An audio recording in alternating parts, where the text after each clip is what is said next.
so much for attending today. I want to begin by thanking the library people, the traditional custodians of the land which we meet here today, and respects to the elders past and present. This is all about respect, and no matter what your belief is, being grateful to be on this land, and for me personally in this journey, I'm humbled to be here and truly grateful to represent this great art. And listening to the pictures and hearing what they have to tell us, I think it's really important. To help in our understanding of this, you're obviously not here to listen to me. We've got a couple of superstars, including our own Vanessa Merlino. Hope you don't mind me taking ownership of it.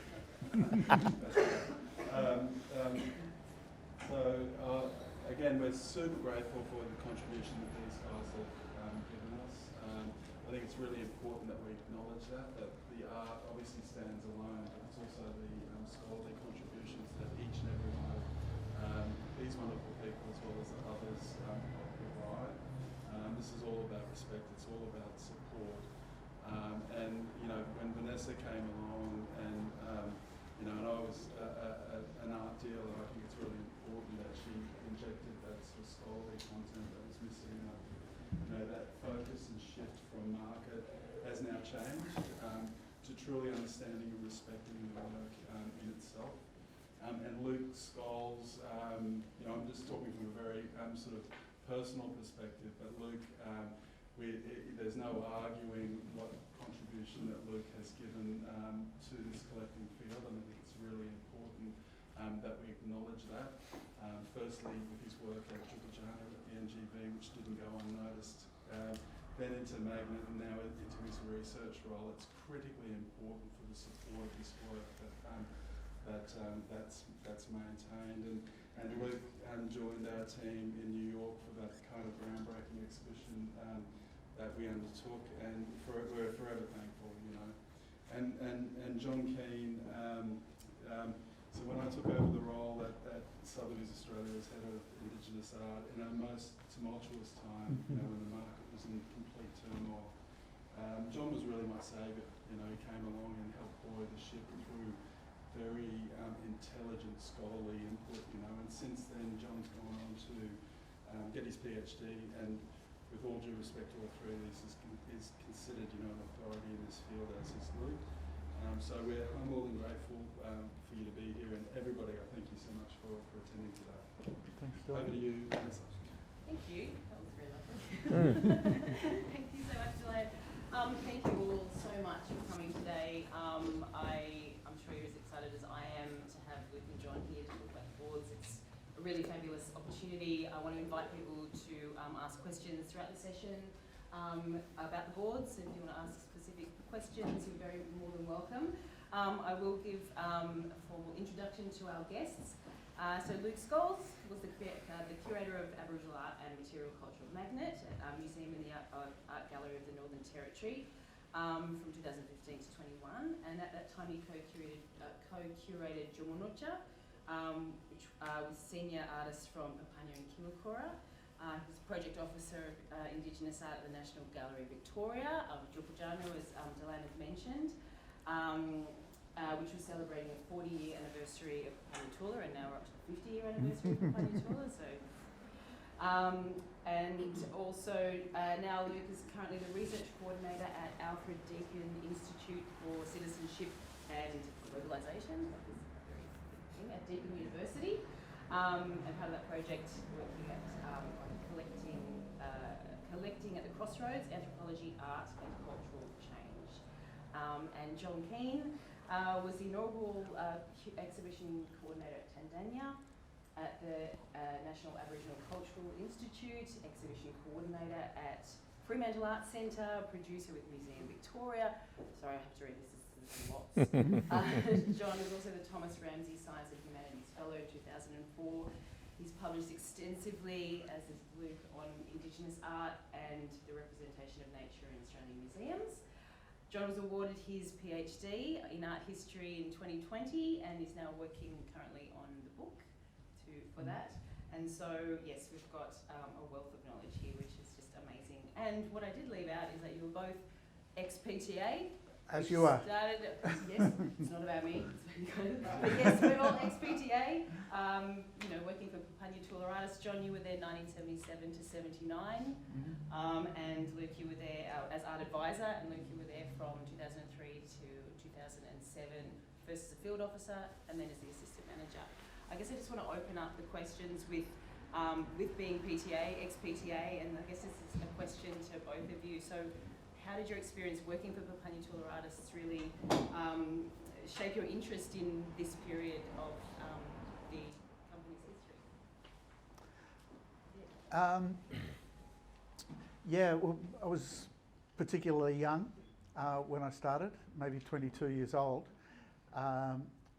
So I came, I was very open to being influenced and kind of found my way into this very, like a golf ball into a wet green.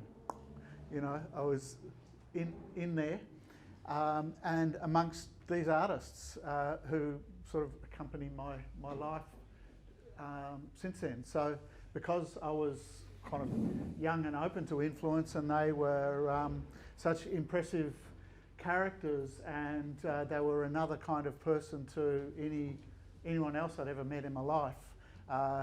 They all had a profound influence on me in various ways. You know, I was closer to some artists than others, but certainly all of these artists were extraordinary people to meet and to get a sense of their humanity and their capacities. You know, it was I learned a lot about them from you know, being amongst people in the world, you know, and projecting themselves into the world in a really rich way. They're all particularly brave people, I think, for what they did. But more specifically, how did these paintings influence me? Quite a lot of you have been to Alice Springs, and you know Todd Street, going up into Todd Mall, where the current Papunya Tula artist gallery is.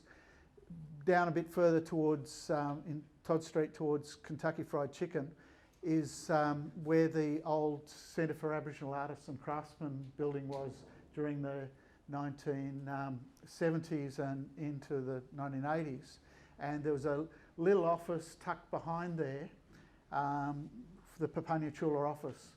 And behind there, again, was a kind of rock garden where people like Tim Lura, Karpa and any of these guys, though Lunkara and Urura would rarely come into town. They were sort of much more bush people. But all those artists were out the back singing and painting. And in a tiny little corner of a storeroom there was a stack about this thick of old boards called the Permanent Collection. And those boards were a kind of presence in the room. You know, occasionally there was another room with later boards, you know, 1974, 5 boards, all of that. But they were a kind of humming entity within that time. During that process, during that time, Dick Himber, who's another person like Marina and Iggy, who are here today, who worked at Papunya Tula, he and Tim documented that collection slowly, image by image. And I was around the periphery of that, their discussions. You know, Tim Lura over here was a particularly good cross-cultural communicator. So he and Dick, who was very experienced in kind of ceremonial and ritual matters, they kind of worked out who those paintings were done by, because already a few years have passed and things happen and things get difficult with time and all of that. Anyway, that permanent collection was later sold to the Australian Museum in Sydney, and that's where it lives now. That's how I got into these boards. My story is pretty different to that, I reckon. I was travelling through Alice Springs and walked into the old Papunya Tula gallery and just was confronted by a whole lot of pictures that I just didn't understand, and I was really kind of shaken by them and very moved by them, and very but kind of confused. I'd not long been back from travelling overseas as a student, where I got around telling anyone who'd listen what a wonderful kind of how in Australia we gave everyone a fair go and we had this classless society and how wonderful we were. And then I went to the Northern Territory and I kind of went, oh shit, this isn't what I was expecting. And then I confronted Aboriginal art and I'd seen Aboriginal art prior to walking into Papunya Tula artists, but walking into PT and then going up in the top end and seeing everything, it was a very confronting kind of experience for me in a really wonderful way. Mm-hmm. And so I came back to Alice in 2001 and kind of started discussions then about wanting to work for Papunya Tula, and then my grandmother got sick and so I had to go and care for her for a year, and then so my entry into these paintings were through books. Mm-hmm. So at that time I just bought every book I could about Papunya Tula, and I was really frustrated that there wasn't, this bookshelf full of books about Papunya Tula, which is I think is kind of what it was worth. And so I kind of read and reread everything, and I was really frustrated. And so my way into understanding these is that I thought the story that had been told about them was really incomplete, and there were all these holes and contradictions, and they really kind of agitated me in a way, because I kind of felt that there was more of a story to them than we'd been told up until that time. And then Geoffrey Budden's 2004 book kind of came out and kind of contradicted everything all over again. And so my way into these things into these paintings was kind of through books originally, and then so when I went out to work at Papunya Tula, I didn't go out with the idea that I was going to learn more about these paintings, but of course I did. And although I got to know, there were very few of those foundational artists still at Bush at the time that I arrived, but I obviously got to know the families of some of those artists, really, really well, and sort of communed with some of those artists through their family members, perhaps. It's interesting you say that it's, the books that you had at the time, it was an incomplete history, and both of you, over the years, since being PT workers and then going on to research and work, you've both worked in exhibitions like Junganucha, in your thesis, John, to actually complete this picture and actually, and so I guess from John, you've kind of obviously not distilled it, but there are four main kind of players in this, I suppose. So I guess there's, Junganucha as the non-Indigenous curator. Luke, you were looking at the other non-Indigenous people other than Geoffrey Budden, which when I was at art school, there was Geoffrey Budden, he was the centre, and and he made it happen, and so that's just kind of what you knew. But your work in that showed that there were other people involved, and John, there was the gang of four, as you call them, Clifford Possum, Karpa Jampa Jimpa, Johnny Wollongor, and Tim Lura. Yeah, that's right. So I guess the story, there's a lot of questions. So maybe with this period here, it's like, 71 to 72, I mean, what was happening in this? Why is this moment the most important? Like, why is this the beginning? What was happening at that time? It was a revolutionary time in Australian and, world politics, I think. Things are changing very radically. The end of the old conservative era was coming to a close. Those of us who are a little bit, got white whiskers and stuff, we can remember the coming of Whitlam and what a huge thing that was. That was happening in the city, but that thing was also happening in the bush. The people like Tim and Karpa and Clifford, they were really modern guys engaged with the world and with the world of politics. Those guys had all grown up in the shadow of the Coniston massacres. So their elderly, their relatives as little kids, or just before they were born, their relatives had been killed. So they were highly politicised individuals who engaged in community politics. So for instance, when they were writing a government report on Papunya, they interviewed 4 people: the superintendent, a school teacher, what's his name, Lynch, Jabangati, and a man called Kapa. And he was the only person known by his individual name, Kapa.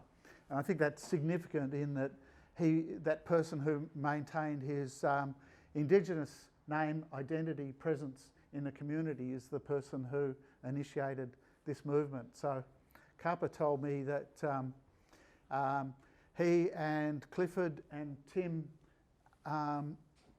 and some old people who he didn't mention, they might have recently passed away, were the ones who started painting in Papunya and just outside Papunya. So Kapa was clear of his sort of the direction that he took through there. People like Tim, he was working quite independently and didn't get drawn into Jeff Barden's kind of circle until 6 months later.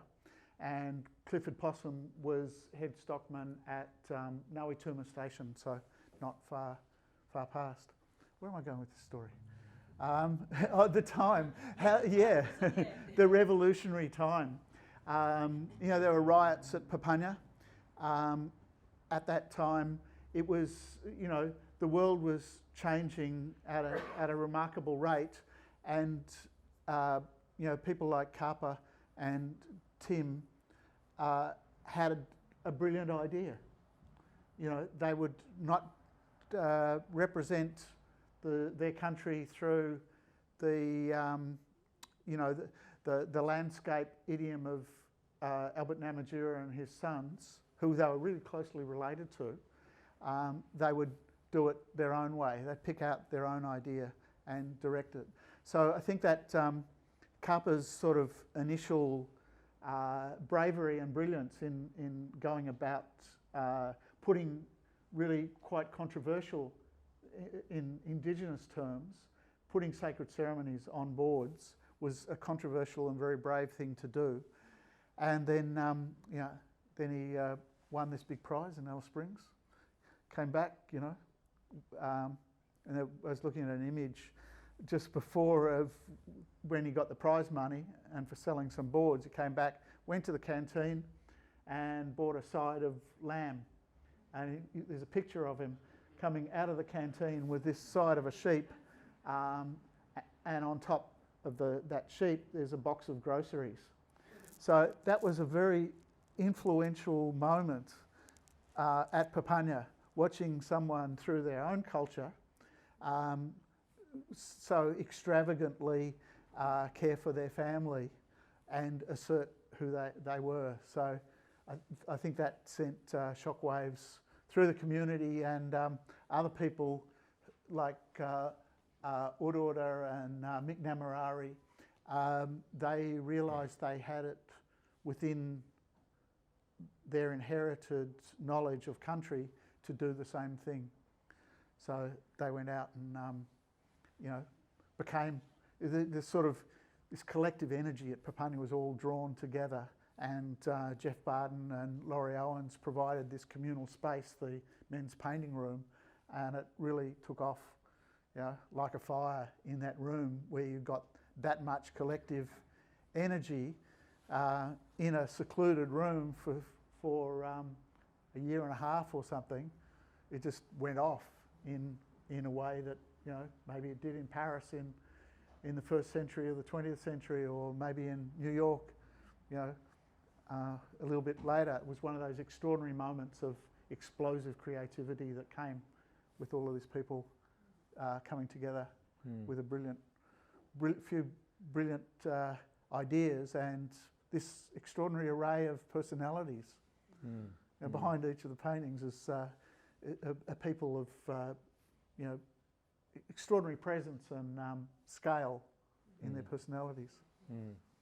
And if I can jump in there, Yeah, like Laurie Owens, so the owner of these two paintings down the end here, who was the superintendent at Papunya at the time, you know, he was the superintendent of Papunya when there was the Papunya riot, it was called. So the riot was really a few young upstarts, you know, kind of younger men, you know, much older than the generation of painters that made these, who kind of came into town, and they were really upset, not happy with the way that things were transpiring at Papunya, and there was trouble, and there was, you know, a gun fired, and you know, it made kind of national news, you know, Papunya riot, and Laurie Owens was charged with writing a report about at what had transpired on the night, you know, just the language in Laurie's report, and this is all based on archival material, you know, that having read that report and all the correspondence surrounding it, is, you know, the welfare department, the Northern Territory Welfare Department at that time was hyper aware of the Black Panther movement, of, you know, Malcolm X.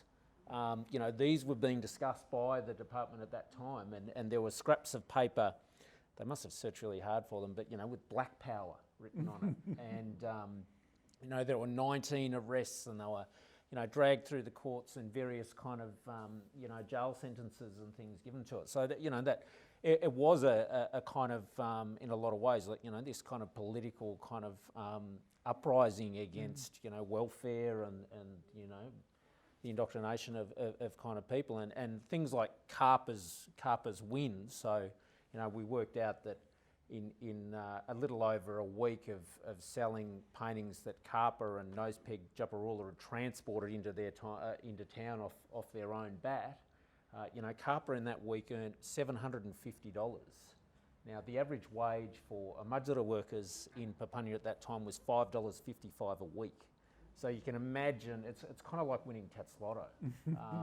And so, you know, you can talk about all sorts of things that might have sparked what made these paintings, you know, but it was really Carper winning that when all the men just went, you know, here is my ticket out of this malaise that I've found myself in this sedentary kind of lifestyle in a community. And so we have these paintings, you know, in lots of ways, because all of these men took advantage of an incredible opportunity that had that Carper himself, you know, having locked himself away, and, you know, we've got evidence now that Carper was working, you know, maybe as far back as the late 60s, but certainly in 1970 in a secluded kind of, you know, space not far away. And it's Carper's kind of driving and Carper winning and everything is what brought so many of these into being. We would have had them without Carper's win, I think, but we wouldn't have had the ones now. I mean, they're still coming out of the woodwork, and they're still challenging us and you know, doing circles around us. But yeah, I think it was that explosion of paintings from nothing to then, you know, a couple of thousands of them, and then it took us so long to grapple with them in art history. You know, these paintings were changing hands for $2,000 in the early 90s. You know, and not to ascribe monetary value to cultural or, you know, social value or anything, but, you know, we've woken up. You know, not just to Papunya art or Papunya Tula art. You know, we as a nation have kind of woken up and gone, gosh, you know, look at this gift. You know, look what we've got. So it was around, like, was it sort of 1,500 works in that 71 to 72 period? Like, I mean, it sounds like a lot of works, but it's sort of, in this sort of history of things, it's not, I mean, you know, these 2 years, 71, 72, this, you know, block of work. So I guess, like, from a consignment perspective, like, what was happening at that time, like, and there's a difference, like, from, I mean, these two works here are 73. There's sort of a jump from 71, 72, and then 73. So from kind of a consignment or how these works were coming out there, can you sort of explain, like, what's, I don't know, why 71, 72, and then sort of what was happening? Well, the people, so we all know that Geoffrey Barden, a very close friend of the artist, was working very closely with so many of those artists at that time, and we know now that he was coming and going from Papunya a lot. He wasn't a permanent presence in Papunya that we originally thought he might have been. He was very unwell, and he was, travelling in and out of Papunya at various times, and so he was, transporting consignments of paintings into town, which were then being sold at Pat Hogan Stewart Arts Centre, in a caravan park, which is still there. In Alice Springs. They've changed the name now, which I just think is rubbish. But you can't argue with Opposite Araluen it is. Yeah. What's it called now? Oh, I don't know. Alice Holiday Park or something, like something ridiculous. But so we kind of have these figures for a little while, and then Jeffrey Barden leaves the community overnight, packs his bag, drives in his combi out of the community, and then the men don't stop. Of course, they just make and Laurie Owens again, ordered just hundreds of dollars worth of masonite really early on. He knew where this was going, and so the men just had ample supply of materials, and they were producing hundreds and hundreds and hundreds. And of course, without Jeffrey Barden there, Pat Hogan was travelling in and out of town. So the numbers, we just lost count. And from various accounts of Laurie and some of the auditors and Pat Hogan that were coming and going, there were hundreds of paintings in the old men's painting room, and so the figures kind of blew out. But I suppose those 2 years are often referred to as this Genesis moment, and old Kumanjay Long Jakamara put it best, we started it like a bushfire, and it went everywhere, north, east, south, west, with Papunya in the middle. And it was like this big bushfire. It was like a spark of spin effects. A bit like Uruda's painting there. Yep. With Papunya in the middle. Yep. Dalgo on the top. Yep. Might be Yundamu this side. Yeah. This might be... Lajamanu, Yundamu. Lajamanu, Yundamu, Utopia. Then maybe... where else? We're not being too literal here. Yeah. Well... The paintings work like that. They can work as kind of mnemonics for other things. Might be in Dalkana, Amara. People in Data, where you used to work? Yeah, out there. That's right. Yeah. So from that explosive energy, all of these other places have gone, and lots of what each of these artists invented in those few few months and years has kind of influenced the form that art has subsequently taken. I mean, it's sort of crystallised and like a kaleidoscope and all sorts of different things now, but for certainly the first 35 years or so was following some templates and ways of working that either Tim Lura's Amudjara mob or Lungara's Pindaby mob started, and and then women started painting and changed it all again. Yeah, but we've spoken about this before, John, about the unhealthy reliance or fascination people have with 1971. As us white fellas, we love things that are first. Oh, this is Ra-Ra's first painting, or 1971. It's earlier than 1972. The artists actually hit their straps in 1972. You know? And after Barden left, and the Carper had the key to the painting room. This is when because Jeffrey Barden did involve himself in the men's work in a way that that we saw change after he left. And so, after he left in 1972, was when, arguably, I think, some of the artists really hit their straps and experimented in ways that they perhaps never would have. So, but, art's like that. We love genesises, we love periods, we love kind of breaking things up and categorising things, because it's a way of us understanding it too. Can I break it up a bit and talk about 1973? Because there's it's probably January 71, February January 72. Oh, January 72, January February 72, same period. Then 73, 73. Then that's that Laurie Owens one. That's that period you're talking about, the interregnum, where everyone was doing their own thing. And then that Billy Stockman one, hard to say exactly when that was painted. But these two paintings are by Pinderby artists. So some of the artists like Carper and Tim Lura, they were stockmen. They'd always worked with white fellas. They knew what white fellas liked, and they tailored their product to that. These guys, they were both living in the bush in a totally kind of traditionally oriented way until the 1950s, when they were maybe in their 30s, 30s or so, 40, look at us a little bit older, and then they came into Hurstbluff ration station, and then it's pretty hard for them to get out to their country because they didn't have cars and there weren't good roads and all of that kind of stuff.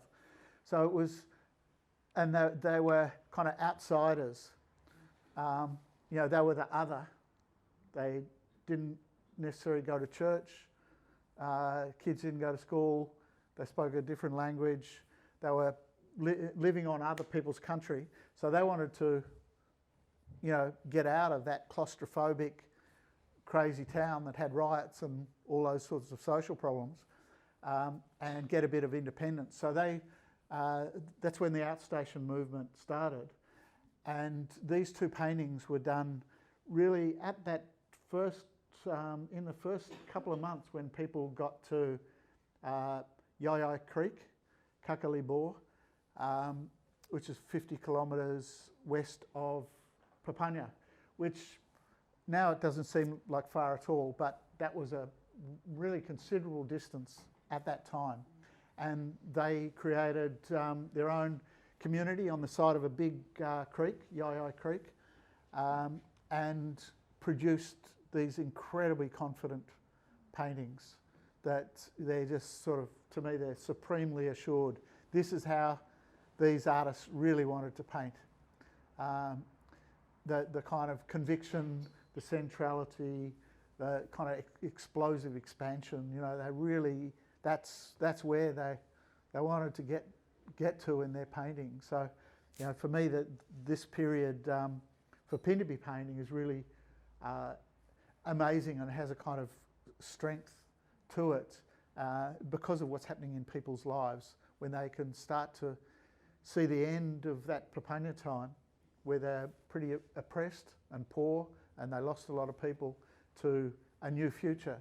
And both of these guys were really critical in, particularly Urura was very critical in that sort of the discussions that led to the outstation movement and led to Pinderby people getting back to their own country. And they were doing some really interesting stylistic innovations in that process. And I wrote about that's what they were doing in the essays. Yeah. Well, actually, because we have the Shorty Lungata, the snake dreaming, and then the Urura from '72, and then these two. I mean, apart from their size, you talk a lot about the framing and the relationship to the actual plane. Like there's a real sort of difference there. Do you mind talking a bit about that sort of how the the sort of relationship to the space, I suppose. Okay. Well, this butt in, Luke, because you wrote about this one. You go for it, mate. Well, even if you look at the way that's sort of framed, it's the artist is just sort of working in that space, in a really organic way. And this is really early Lungata painting. He's very inexperienced in painting on a rectangle, and not really interested in the rectangle, from what I can see. He's just putting down the big waterhole there, circle, and a snake, some kind of python. Yep. There, and they sort of just work together, and he just fills in the space with white dots. Is probably referring to the fluff that's applied to the body of dancers or on the ground. So I think what we might get as whitefellas in a painting like that is just that kind of sense of his immersion, and like that's a whole world encompassed in there. And by the time Lungara gets to out to Yai, he'd been working with the Madra artists who are doing some pretty formal stuff, like you can see with Tim lining up everything and working really precisely within that space. So taking in that in the back brain, I suppose. And then I was really struck when I was thinking about this painting and really looking at it in a detailed way for the essay. And then I was in communication with Fred Myers, who's a senior academic in the area and who was living at Yai at that time. And it happened that Fred had sat down with both Urura and Lungara when they did these paintings and took notes at that very moment. So there's really solid information. So the story is basically about a tawny frogmouth at this place, and it's going around. There's a whole lot of desert oak trees in that area. And the tawny frogmouth's going from tree to tree silently at night. Does everyone know what a tawny frogmouth looks like? Those kind of night birds. And flying into these main central places. But then I started to think, what's that country like? And it's a really distinctive kind of desert, if you like, with it's in red sandhill country. And there are these beautiful kurkapi that, they're Alocasuarina, so they sort of swoosh when you're out there. There's a whole sonic world when you're in that desert. And the needles of the casuarina trees fall down, and they make a mattress, a mat, that stops any other plants germinating. So you get this really pure landscape with red earth patches, and then those yellow patches behind where the needles are, and it's sort of mosaicked all around. And then the frogmouth was flying around all of these trees, particularly around the perimeter. So by this stage, Lungara had gone from this sort of feeling, sort of sensory, feeling his way thing, through to something that's highly conceptualised, and with a few clues, you can kind of enter that world, and it to be a total environment. Because this old frogmouth, it just hangs around in one place. It's not like a songline. It's living out there. Wallakoricha now. That there. So you're sort of put in the world of this frogmouth, and that's for 2 years or a year and a half. That's an amazing kind of way in which the world, the language, the pictorial language, is encrypted and then reconstructed to to be a landscape, to be as specific as a Namatjira landscape in its own way, but also to really tell the story of that old frogmouth that was flying around. I was going to say, so the Billy Stockman on the end, it's quite sticks out because there's a lot of loss there. But I was wondering, before you wrote about that one, do you want to talk a bit about that painting? And I mean, these two, referring Laurie Owens, who we were talking about, the superintendent, he actually owned these, so these haven't sort of come to light until now. And I suppose so. Do you mind just talking a bit about? Yeah, sure. Well, particularly with the Billy Stockman Japaljarri down the end, and if you haven't had a chance to look at it, it's had a lot of pigment loss. It's there's a tremendous part of the painting that is detached from the substrate. So we can't really go too far into what we think Billy might have been trying to achieve with the painting, but we can and comparatively, it's really difficult painting to pair up with too many other pictures from Yeah. From his, you know, oeuvre. So really, what I chose to kind of focus on with this was kind of to try and tell a story, and it's kind of part of that story that I told for a little while. You know, Laurie, after Jeff Barton left, was kind of really left to kind of hold things together. So he would open up the studio that the men were painting in for visitors to come in and buy paintings. Sometimes there's evidence of him paying artists for paintings and then Laurie taking them into the town to the gallery, and so he really kept things afloat for a while.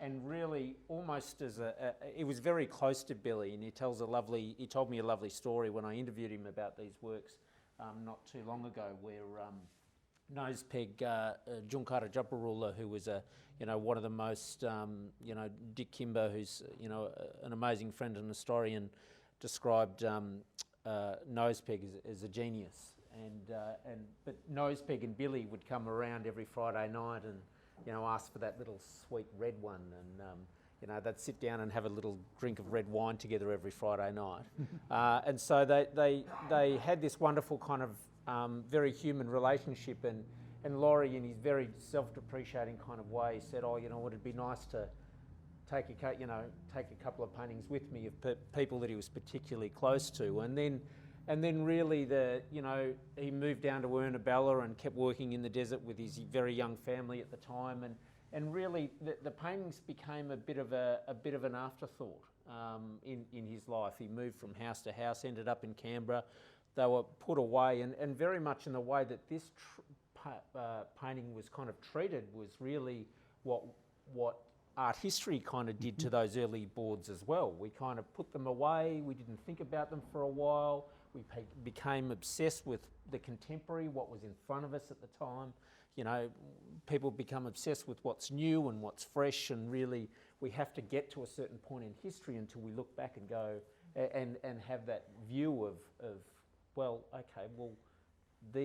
this time was really important, this time was really pivotal, and so really when I began interviewing Laurie in 2016 about his time and the contribution that he made, it's kind of only then really that Laurie kind of got them out of the roof, the storage in the roof, and pulled them in. And so I like to look at that painting and kind of think of that time, that it's kind of this physical manifestation of how we have treated and thought about, but now look back upon the history of Papunya painting. So, I had to write about that in lieu of, we didn't know what the painting was about, Yeah. but yeah. Yeah, right. Does anyone have any questions before I ask another question? No, thank you. So this is a question I wanted to ask John about Tim Lura. You said that he was the one who introduced you to, and I'm going to quote you, a confounding metaphysical realm in which the past and present coexist and are yet strangely intangible. And you said, that's amazing. Did I write that? That was really cool. So I was to say, and that you still kind of wrestle with some of these puzzles. And I just wanted to know whether this painting of Tim's at the end, does it hold any of those puzzles still for you? Well, Tim was a sort of singular character in amongst the 30 or so founding Papunya painters, in that he was the most articulate English speaker, but he was the most sort of self-consciously philosophical personality as well.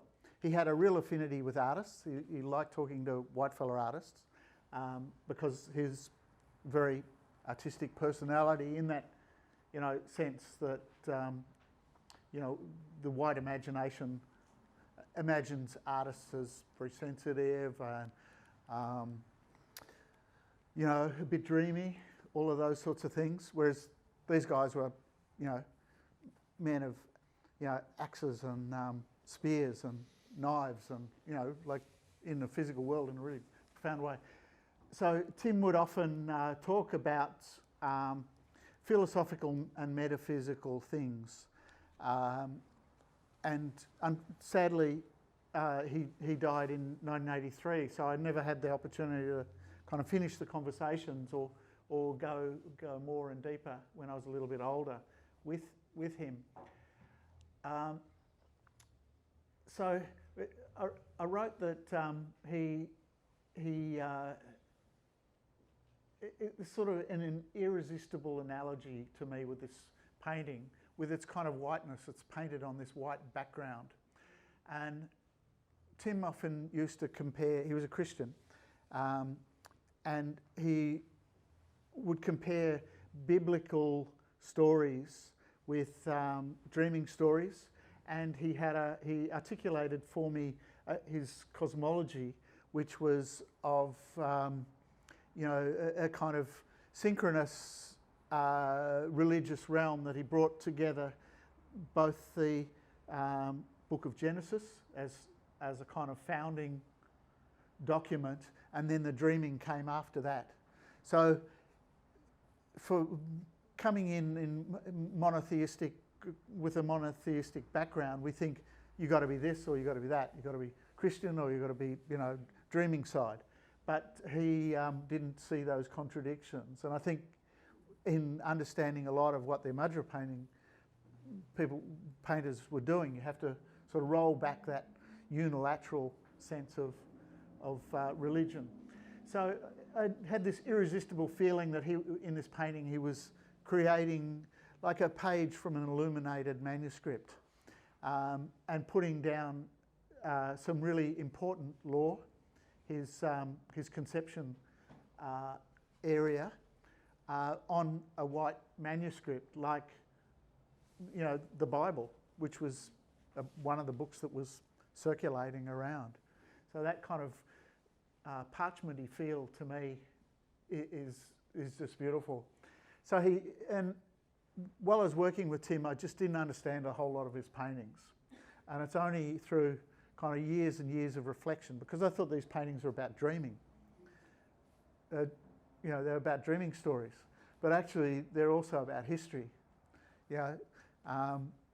Lungara's life at Wallakarich, or Urura's life and experience at Pucha. They're all subjective and they come from personal things. So I didn't understand that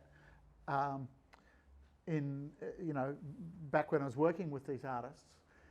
But Tim did all of these really curious pictures that were obviously, they were about his father and his grandfather hunting.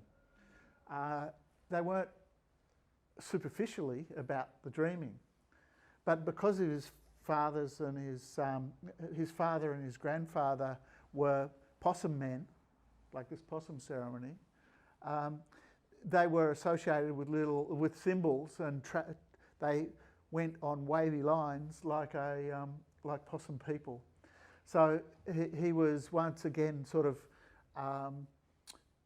just treating sort of the history and ancestry of his family within that kind of area around Laramba as a kind of history book of his family, but also placing it in this kind of metaphysical realm. So yeah, here's no one else did that particular thing. Actually, they did. They did. It's only through thinking about Tim's paintings a lot that I've seen the more autobiographical aspects of a lot of these other paintings. Mm. And this is part of the, I reckon, part of the great thing about, Deland, almost making an investment in giving John and I and lots of other great writers, not including myself as a great writer. Can we edit that bit out? That sounded ridiculous, sorry. We're learning. But Deland is making an investment in giving us time to kind of sit down and think about these things and write about these things and research these things. Yeah. And then there's, and I make that point because there's not too many opportunities, there's a handful of people working in this kind of area in Australian art history, Aboriginal or otherwise. And it's always lovely to have these opportunities to kind of put aside this time and go deep on these things. And it's a great, when universities and museums and galleries are only providing, you know, through the amount of funding they get, are only providing limited opportunities for people to go deep on paintings. You know, it's where this work in the commercial sector can be really, really valuable. Yeah. And John, sorry, that was just a great example of you know, you having that time to, you know, to go deep and to reflect and look at your past research. And yeah, so that painting of Tim's is really fascinating, and it's kind of strictness, you know, the formality. I love that formality of a Madura painters, and you know that if you're going to get, if you put the work into it, you're going to get at least that far. You might not get right down here with the you can't get right down there with the meaning, but at least you can get a sense of what the painting and what the artist's intention in doing this painting in a cross-cultural environment is about. Because I think Tim and his younger brother Clifford Possum, they set up these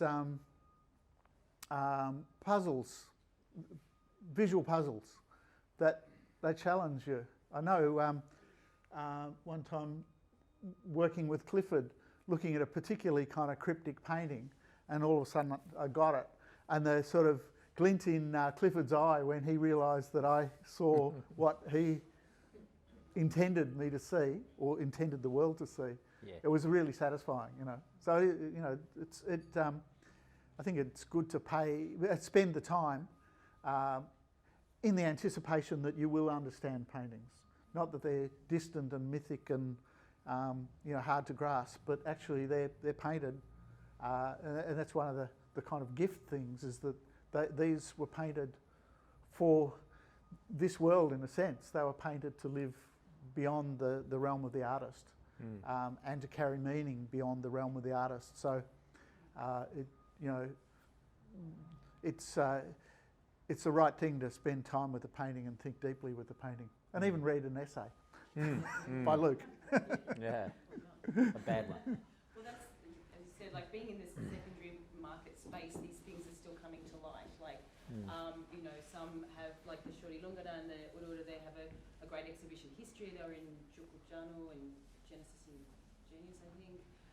But then others, like, you know, the Camerari, have never been seen before now. And so, I mean, is there still more to be learned? Is there, I mean, you've both worked on, you know, all the board shows. Is there more that we can learn, like, as they keep, you know, coming up? And yeah, is the story finished? Is it still unfolding?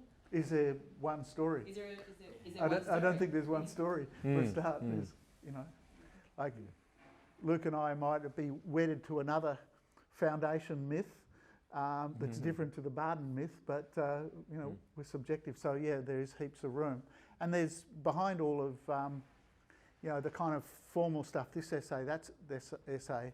There's you know, it's fantastic to be a part of the broader community that talks about the paintings at an intimate level with people who've worked with these artists. So like getting in contact with Fred about these.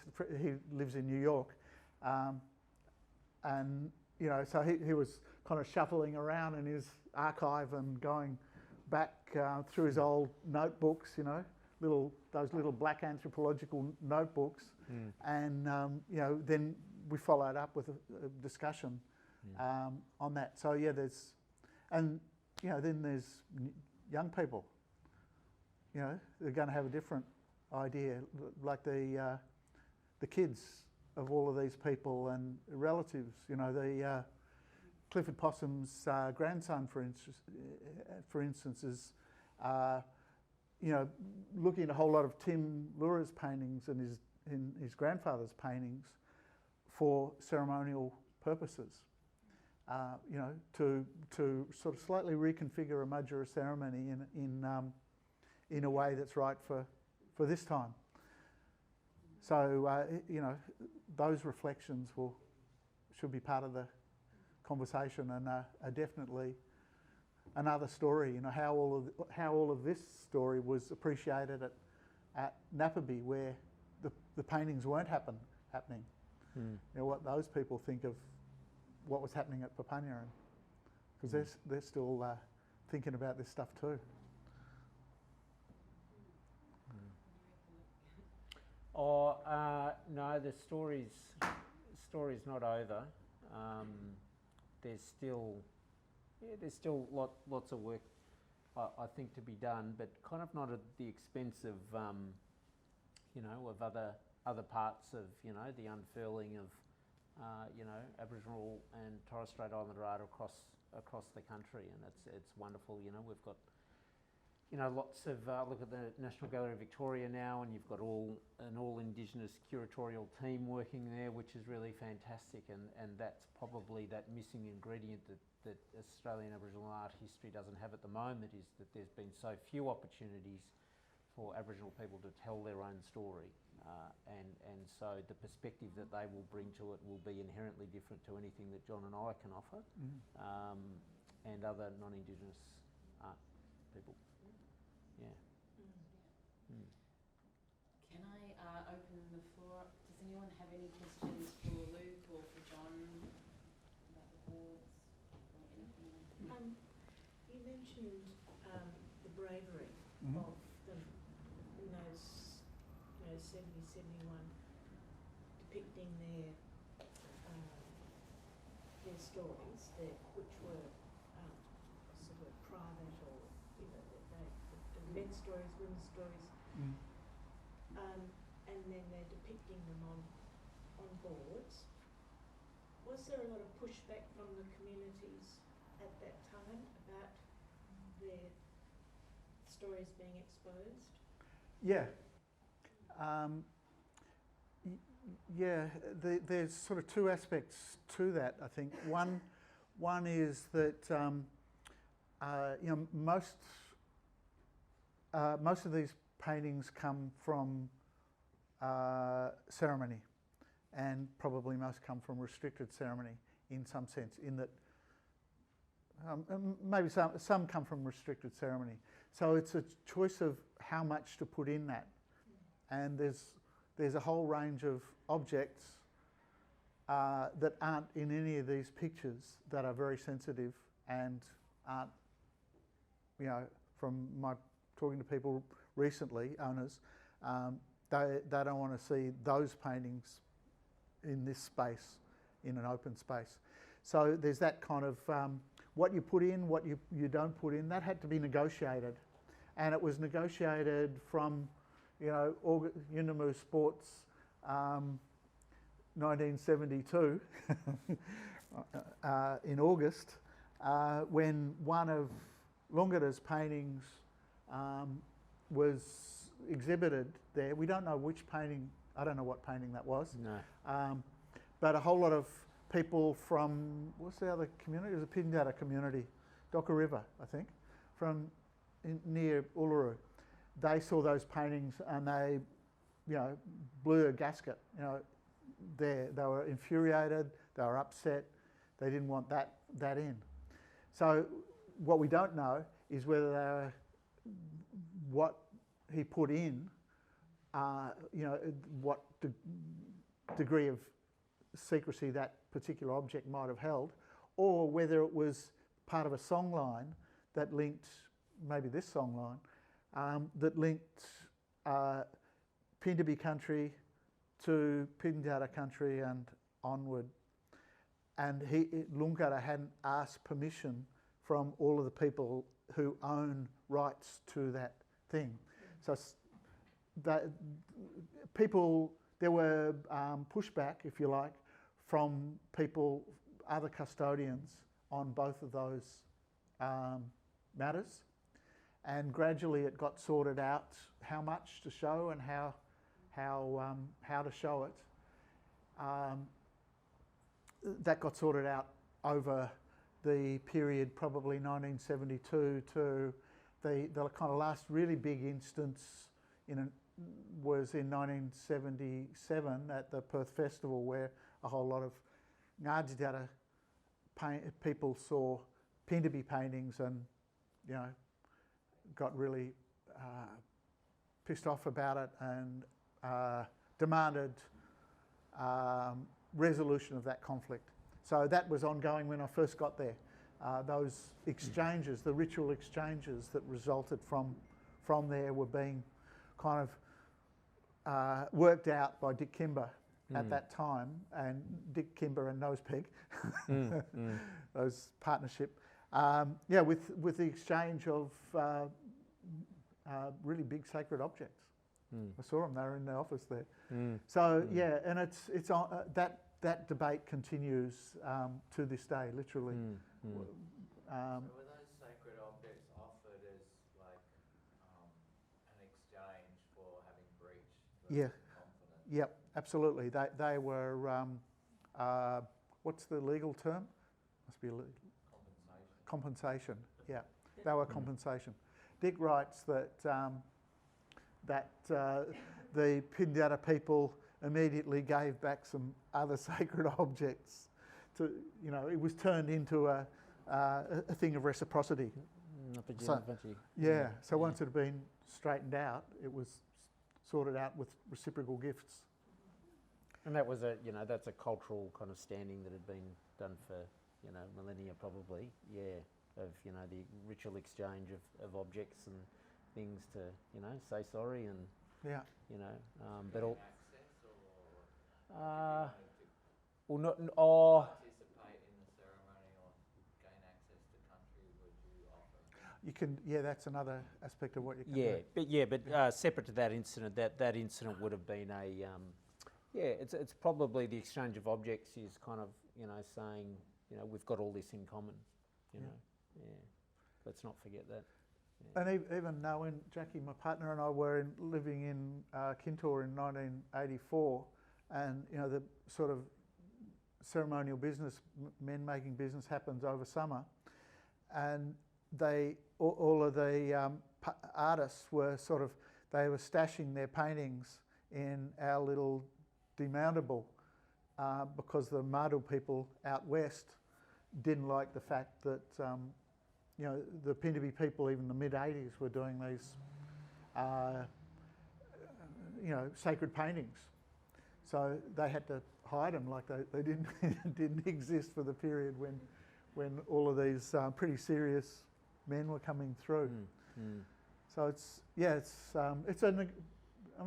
that's what culture is. It's the negotiation of what you can do, where you can do it. It's if there's no negotiation, the culture's not alive anymore. And even, I went and worked out in Madu country in 2008, and even then there was a hang-up amongst Madu mob. So Madu's a language group, group of people, a group of language groups, which forms this kind of cultural block called the Madu, and even out there at Jigalong and places, they were just like, no, we don't paint. We don't do it. And it was, in some way related to those to these transgressions, to these transgressions, and that. Yeah, I think so. It's certainly like in Jigalong, which is a really major centre, and there was a lot of old people living in the community at that time, and people who would have kind of remembered those reverberations, that bushfire coming through, from Papunya, and they're just like, no, we don't paint. That's not part of what we do. And that shifted, but only amongst a portion of the community, I'd suggest. Yeah. It still sounds like it's a pretty intense community. Jigalong, yeah, I think it is. Yeah. And so the reverberations of the Papunya men and what they did, lives on in the desert. And I remember working. There was that wonderful symposium for Chukurjanu at the National Gallery of Victoria here, and I remember kind of sitting up the back, and there was a fellow there, kind of, we were talking about restrictions and how important they are, and how it's still something that we have to abide by, and this kind of fellas up there, suggesting, huffing it, carrying on like, oh, what a load of rubbish. And it's, like you just got to get out there and see the way that, encounter these people that are scared of these paintings, some people. And not these paintings, but, some paintings. And it's, it's very, very real. I remember kind of talking to Daisy Lura, Yeah, she was very strict. very, very strict. And Yep. I remember once bringing up the existence of the collection that I work with up in Darwin, which was known to be quite a richly culturally intense kind of collection, and just the mere mention of that collection, Daisy was off. Yeah. She didn't want to hear anything about it. Yeah, well, And, I was down at National Gallery for Jukujano time with Daisy, and she's from just a little bit north of Papunya, and she asked to she was in a wheelchair, and she wanted to be close to her brother, old Mick's painting, but she didn't want to look at it. So she wanted me to wheel her up to the painting and then turn her around. So she was proximate, but not risking any of that kind of propriety stuff. So she was very strict. Living next to a libertarian, living with a libertarian. John, to what extent did the paintings get used as educational objects for the younger people? And how did they divide that between the Pintubi and the Papunya people, and because they're different education? At this stage, they were in the men's painting room. There were only a few younger men who went in there. So you already had to know a hell of a lot before you went in the space. So at this stage, the artists were there. They were going to teach in ceremony. So not at this stage, but I think subsequently, it's become more. I'll show you this, and kids like Clifford was one of the early ones, and Bill Stockman too, where they'd get they teach their kids on the canvas. Charlotte Philippus told me, that once the paintings had gone from that restricted, painting room zone into camps, it was much, at least with the, not Western Pintubi, but with the other people, the families were there too, so they learned how to do it and learned something about the story. But the Pintubi guys, they are maintaining these sort of strict painting camps, right out to Kintours, in my experience. Lucas and Vanessa were there later on. Okay, one last question. Sorry, there had been a suggestion some time ago, I think when Kennedy was the director of the NGA, of building a museum in Alice Springs. And I'm just thinking, after you've said that there's this sort of hesitancy in some of the people, is it too close to the locals to have a museum of central Australian work? Luke lives in Alice Springs, so. Good question. But I think that there are plans, or there have been plans by the Northern Territory government to establish a National Aboriginal Art Gallery there. I think they'd be very careful to only exhibit very safe, culturally safe work. That all of the paintings that are exhibited, hopefully in institutions these days, go through a kind of a cultural consultation process, which ensures that they're culturally safe to be publicly viewed. Yeah. I just sort of thought it might be a benefit to the community in Alice Springs, perhaps introduce a bit of pride. Alice Springs got a lot of problems at the moment. That it might be something that's positive for Aboriginals as well as tourists and so on. I agree wholeheartedly. It could, and when the Northern Territory Labor government came to power, a term and a half ago, there was great excitement. It was almost one of the first things that they went out with to try and establish such an institution. It's a wonderful idea. Unfortunately, we just have an incompetent government in the Northern Territory that are failing Aboriginal people on so many different levels. And we really do, there's not enough brain cells in the Northern Territory to have a competent government, and we should be rolled back into either Canberra or South Australia because, we're failing. We're continuing to fail. Yeah. Yeah. Thank you. Sorry. On that note, we'll close now. But thank you both so much for being here today. And could everyone join me in